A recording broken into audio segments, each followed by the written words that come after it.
ইন্না লিল্লাহি ওয়া ইন্না ইলাইহি রাজিউন। ভাই, একটা মৃত্যু সংবাদ। চরমুনাইর পীর সাহেব মারা গেছে, হেফাজতের আমির মারা গেছে, জমিয়তের যেই উবায়দুল্লাহ ফারুক সেও মারা গেছে। কেন মারা গেছে বললাম, একটা কথা, আমার ভিডিওটা শুনেন। ভিডিওটা শুনলে বলবেন আমি সত্য বলছি কি না মিথ্যা বলছি। কথাটা শুনেন। সেভেন সিস্টার দখল করতে হাজার হাজার সেনা পাঠাচ্ছে চীন সরকার। দেখতে পাচ্ছেন সেনাবাহিনী কিন্তু একেবারে সীমান্তের কাছাকাছি আইসা পড়ছে। ভারত এখন উত্তাল, ভারত নিজে নিজেই ধ্বংস হয়ে যাবে, আমাদের কিছু করতে হবে না, ওরা নিজে নিজেই ধ্বংস হয়ে যাবে। ইভেন আজকে সামরিক বাহিনীর সাথে দফায় দফায় তাদের যুদ্ধ হইতেছে। তবে আরেকটু ভালো হইতো যদি আমরা এই আগুনে একটু ঘি ঢেলে দিতে পারতাম। ভারতের সেভেন সিস্টার এখন চায়নার কবজায়। ভারতের এখন কি দাদাগিরি একদম বন্ধ হয়ে গেছে। চায়নারা বলে আরো কিছু জায়গা দখল দেওয়ার জন্য তারা প্রস্তুতি নিতে আছে। আলহামদুলিল্লাহ আলহামদুলিল্লাহ, অবশেষে বাংলাদেশের স্বপ্ন পূরণ হয়েছে।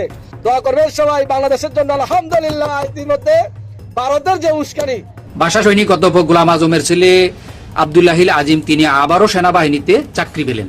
তাকে আবারও তিনি কেন এই সেনাবাহিনীর এই পদে তাকে চাকরি দিলেন, এমনকি তিনি সেনাবাহিনীর প্রধানও হবেন, কেন দিলেন, অবশ্যই একটা রহস্য আছে। আজ এই রহস্যটাই উদ্ঘাটন করব। ব্রেকিং নিউজ, বাংলাদেশ সেনাবাহিনী এখন থেকে নিজস্ব অস্ত্র তৈরি করবে। চট্টগ্রামে সমস্ত কারখানা তৈরি করার জন্য বাংলাদেশ সেনাবাহিনী 55 একর জমি পেয়েছে। আমরাও সামরিক সেনাবাহিনীর নিকট অনুরোধ জানাই, আপনারা একটা অ্যাকাউন্ট খুলুন, সেটাকে পাবলিকলি করে দেন। আমরা প্রয়োজনে না কি হলেও আপনাদের সেই অ্যাকাউন্টে টাকা জমা দিব। আসসালামু আলাইকুম প্রিয় দর্শক, অন্য মঞ্চের আলাপ চাইতায় আপনাদের সকলকে আমন্ত্রণ। ইন্না লিল্লাহি ওয়া ইন্না ইলাইহি রাজিউন।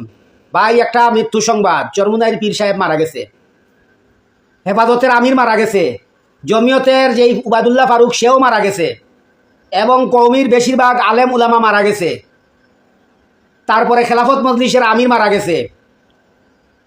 কেন মারা গেছে বললাম, একটা কথা, আমার ভিডিওটা শুনেন। ভিডিওটা শুনলে বলবেন আমি সত্য বলছি কি না মিথ্যা বলছি। কথাটা শুনেন।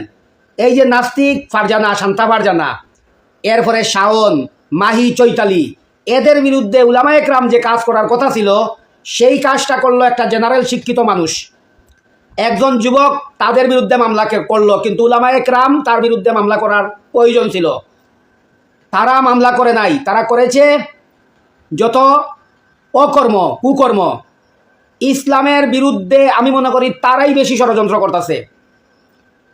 আজকে তারা দলে দলে দলে দলে বিভক্ত। সবাই চায় প্রধানমন্ত্রী হইতো। এই জমিয়তের উবায়দুল্লাহ ফারুক একটা নষ্ট লোক। সেই নষ্ট লোকটাই সমস্ত কিছুর উৎপত্তি, এবং তাকে শাস্তি দিয়ে সেটার নিষ্পত্তি করতে হবে। বাংলার জনগণকে হাতে আইন হাতে তুলে নিতে হবে। কারণ উবায়দুল্লাহ ফারুককে যদি উবায়দুল্লাহ ফারুক উসামা বিন লাদেনের বংশধর, উবায়দুল্লাহ ফারুক জঙ্গি সংগঠনের গডফাদার, জমিয়তের উবায়দুল্লাহ ফারুক হলো আল কায়দা আইএসের প্রধান কার্যনির্বাহী কমিটির সদস্য। আমার কথা যদি ভুল হয় তদন্ত করে দেখবেন, সে বাংলাদেশের বর্তমান নাস্তিকের সমান। এ দলগুলাকে বিভক্ত করতে করতে করতে করতে জমিয়ত নামে ছোট্ট একটা আঞ্চলিক সংগঠনের নেতা, অথচ বিশাল তার প্রভাব। সে প্রভাব দেখাইতে চায়, কিন্তু আসলে এমন একটা নর্দমা, এমন একটা কীট, এমন একটা জীবাণু। সে এই যে বড় বড় কথা বলে জামাতের বিরুদ্ধে, খেলাফতের বিরুদ্ধে, হেফাজতের বিরুদ্ধে, উলামায়ে কেরামের বিরুদ্ধে, কিন্তু তার মুখে সাহস নাই নাস্তিকের বিরুদ্ধে একটা মামলা করত। এই শান্তা ফারজানা ইসলামকে ধ্বংস করার জন্য রাজপথে শাহবাগে প্রতিদিন ইসলামের বিরুদ্ধে, আল্লাহর বিরুদ্ধে, রাসুলের বিরুদ্ধে কথা বলে। এই উবায়দুল্লাহ ফারুক জমিয়তের একটা কীট, একটা বাংলাদেশের জীবাণু, নষ্ট লোকটা, একটা পতিতালয়ের সর্দার। সেই উবায়দুল্লাহ ফারুক একটা কথা বলে না। আজকে কথা বলছেন কারা? সাধারণ মানুষ। উলামায়ে কেরামের লজ্জা হওয়া দরকার। উলামায়ে কেরামের, আজকের বাংলাদেশের উলামায়ে কেরামকে আমি ধিক্কার জানাই। তোমাদের বেঁচে থাকার অধিকার নাই। তোমরা পাকিস্তানে চলে যাও, তোমরা অন্য রাষ্ট্রে চলে যাও, বাংলাদেশে তোমাদের টাকার দরকার নাই। জনগণের টাকা পকেটে এনে পাজারু ভালো কোটি কোটি টাকার দামের গাড়ি চড়বা, বাড়ি বানাইবা, আলিশান বাড়ি, আর ইসলামের বিরুদ্ধে ষড়যন্ত্র করবা। এই বাংলাদেশে, নতুন বাংলাদেশে, এই 24-এর বাংলাদেশে তা হতে দেবে না তোমাদেরকে। তারা জামাতের কাপড় খুলতে চায়, তারা হেফাজতের কাপড় খুলতে চায়, তারা ইসলামের কাপড় খুলতে চায়। তারা হেফাজতের কাপড় খুলতে চায় না, তারা মামুনুল হকের কাপড় খুলতে চায় না, তারা জামাতের কাপড় খুলতে চায় না। তারা বাংলাদেশে কালেমার কাপড় খুলতে চায়, তারা বাংলাদেশে ইসলামের কাপড় খুলতে চায়, তারা বাংলাদেশকে ইহুদিবাদের এজেন্ট বানাতে চায় এই উবায়দুল্লাহ ফারুকের বংশধরেরা। ভাষা সৈনিক অধ্যাপক গোলাম আজমের ছেলে আব্দুল্লাহিল আজিম তিনি আবারও সেনাবাহিনীতে চাকরি পেলেন। জনাব তারেক রহমান সাহেব তাকে এত বড় পদমর্যাদা দিয়ে কেন আবার সেই সেনাবাহিনীতে চাকরি দিলেন, আর এর রহস্য কি, এটাই আজকে বলবো। রহস্যটা অবশ্যই আছে, কারণ জামাত ইসলাম হচ্ছে বিএনপির এখন বিরোধী দল। তো আব্দুল্লাহিল আজিম হচ্ছে অধ্যাপক গোলাম আজম, জামায়াত ইসলামের সাবেক আমির অধ্যাপক গোলাম আজমের ছেলে। তাহলে তাকে আবারও তিনি কেন এই সেনাবাহিনীর এই পদে তাকে চাকরি দিলেন, এমনকি তিনি সেনাবাহিনীর প্রধানও হবেন, কেন দিলেন? অবশ্যই একটা রহস্য আছে, আজ এই রহস্যটাই উদ্ঘাটন করব। আব্দুল্লাহিল আজিম তাকে ফ্যাসিস্ট অবৈধভাবে চাকরিচ্যুত করেছে, কোনো নিয়ম নীতির তোয়াক্কা না করে তাকে চাকরি থেকে বাদ দিয়েছে। আর তারেক রহমান সাহেব ক্ষমতায় এসে আবার তাকে সেই চাকরিতে বহাল রাখলেন, এমনকি তাকে অতীতের যে বেতন ভাতা তিনি পেত সেই বেতন ভাতা সহ পরিশোধ করলেন, এমনকি সেই তার শপথে আবারও চাকরি সে পেল।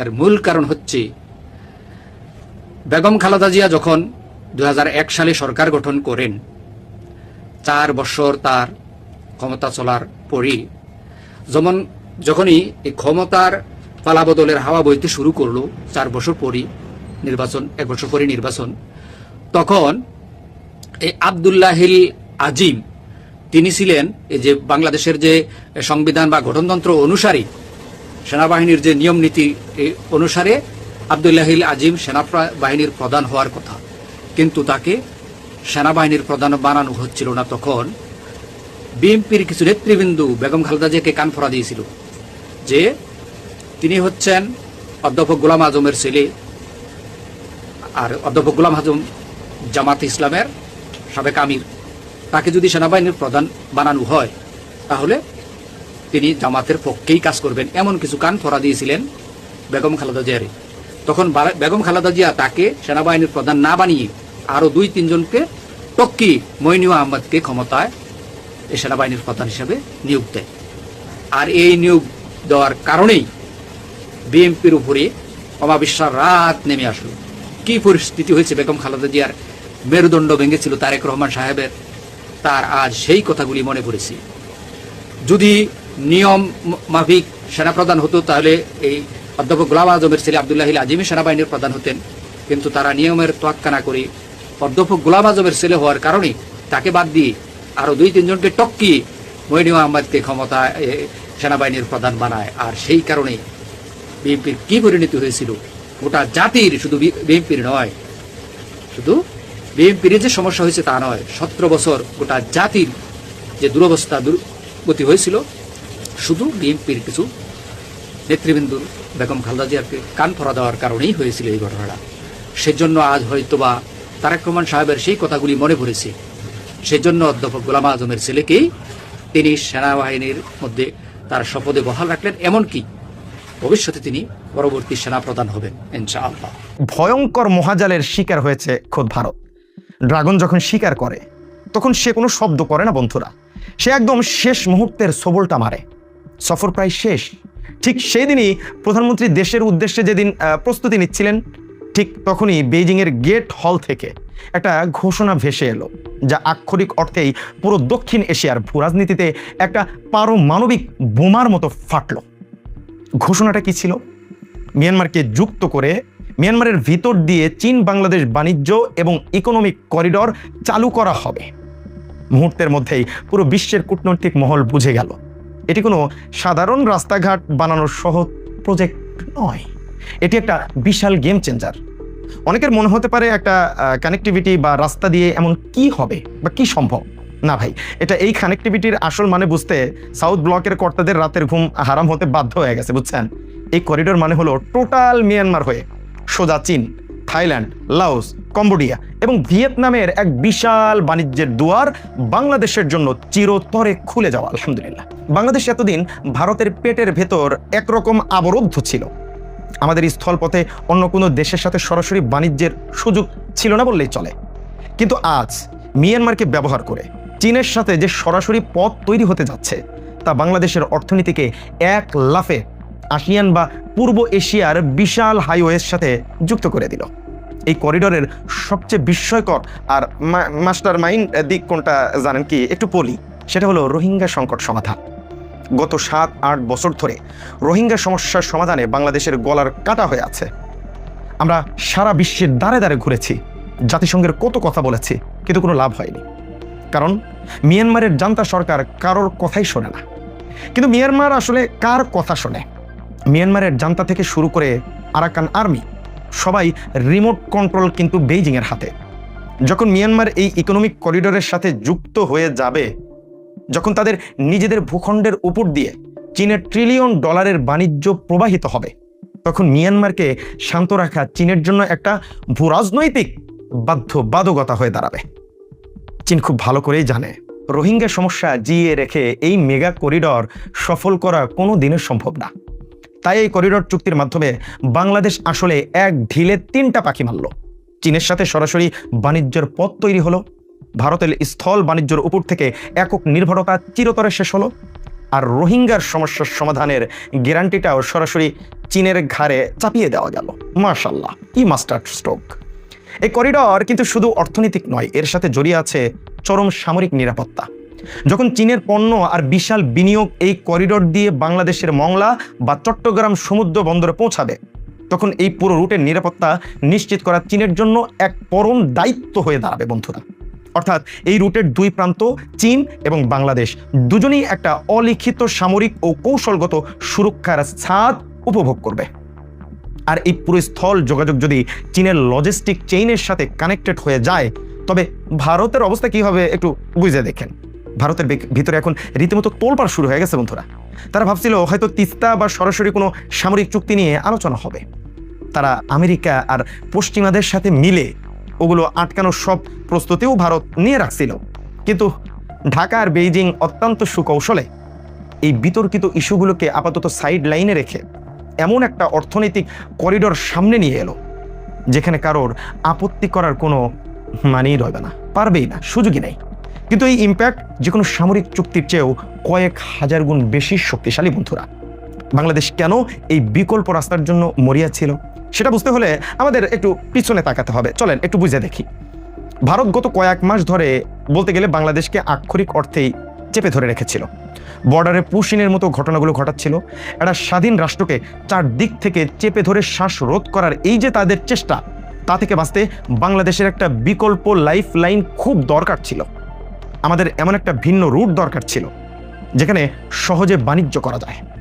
আর ঠিক সেই জায়গায় ভারতের শূন্যস্থান পূরণ করতে সামনে চলে এলো আমাদের বন্ধু চীন। 5ই আগস্টের ঐতিহাসিক রাজনৈতিক পট পরিবর্তনের পর বাংলাদেশের ভূরাজনৈতিক দাবার বোর্ডে সম্পূর্ণ ওলটপালট হয়ে গেছে। এখন আমাদের তরফ থেকেও একটা স্বাধীন আর মেরুদণ্ড সোজা রাখার অবস্থান তৈরি করা হয়েছে আর কি, করতে হবে। তাছাড়া কতদিন এইভাবে চলবো? এতদিন ভারতের সাথে বাণিজ্যিক ভারসাম্য ছিল পুরোপুরি একতরফা, ঘাটতি ছিল আকাশচুম্বী। বাংলাদেশ যখন কিছু রপ্তানি করতে চেয়েছে, ভারত হাজারো অসংখ্য বাধা তৈরি করেছে। ফলে এই রুদ্ধদ্বার পথটা এক ধাক্কায় খুলে দিয়ে চীন আসলে ভারতকে চরমভাবে ধরাশায়ী করেছে। তারেক রহমান হয়তো কোনো সামরিক চুক্তির কাগজ হাতে ঝুলিয়ে আনেননি, কিন্তু তিনি এমন একটি করিডোরের নীল নকশা নিয়ে ফিরেছেন যা ভারতের পুরো অ্যাক্ট ইস্ট পলিসি আর শিলিগুড়ি করিডোরের অহংকারকে মাটির সাথে মিশিয়ে দিয়েছে। দাবার বোর্ডে ভারত হয়তো ভেবেছিল তারা ভিসার ললিপপ দেখিয়ে ঢাকাকে বশ করে ফেলেছে, কিন্তু ঢাকা সেই ললিপপ পকেটে পুরো সোজা ড্রাগনের গোড়ায় গিয়ে এমন একটা চাল দিয়ে এসেছে যা পুরো দৃশ্যপটকে একদম বদলে দিয়েছে। এখন দেখার বিষয় হচ্ছে সাউথ ব্লককে এই চরম পরাজয় নীরবে হজম করবে, নাকি পর্দার আড়ালে নতুন কোনো ষড়যন্ত্রের জাল বুনবে? আপনাদের কি মনে হয়? এই নতুন অর্থনৈতিক করিডোর কি বাংলাদেশের ভাগ্য চিরতরে বদলে দিবে, নাকি পরাশক্তিদের এই লড়াই আরো তীব্র হবে?